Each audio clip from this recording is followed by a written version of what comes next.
Hi friends, today I'm going to show you how to make Tandoori Masala at home. It's very simple. We just have to mix few spice powders together and it's done. And when you make it at home, you can adjust the spice level according to your preference, the way you like it. When we buy the ready-made, sometimes it might be hot for some people because some like it milder, some like it spicy. So let's make it at home the way we want it.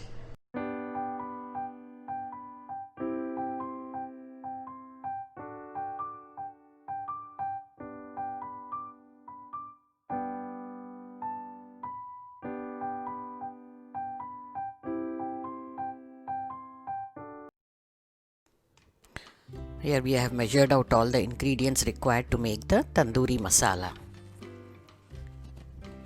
We have coriander powder 3 teaspoons, cumin powder 3 teaspoons, garlic powder 3 teaspoons,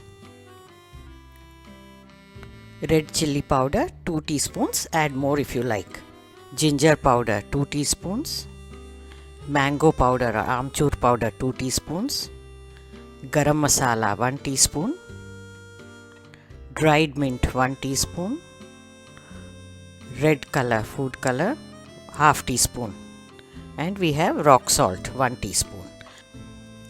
All we have to do is now mix all these ingredients together.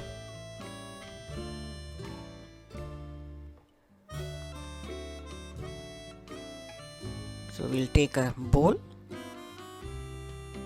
and transfer all the ingredients into it, all the masalas.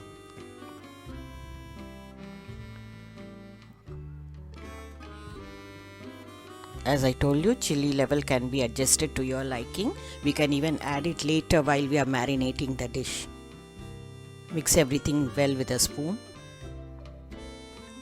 The color may not look red now, but later when you marinate the chicken or fish or paneer, you'll see the color comes out, it shows up. And for more color, if you want, you can add 1 teaspoon extra of Kashmiri red chili powder. So here everything is mixed now. Take a nice dry clean sterilized jar and transfer the contents into it. So you can make this masala at home and store it for your later use. Homemade masalas are always best anytime, better than the store-bought ones. Here your tandoori masala is ready for you. So make some yummy dishes with this masala and enjoy them. If you are new to the channel, do subscribe it and also click on the bell icon to get notifications. Here are some videos from the archives. If you have missed them, you can watch them now. Thank you for watching the video. Have a nice day.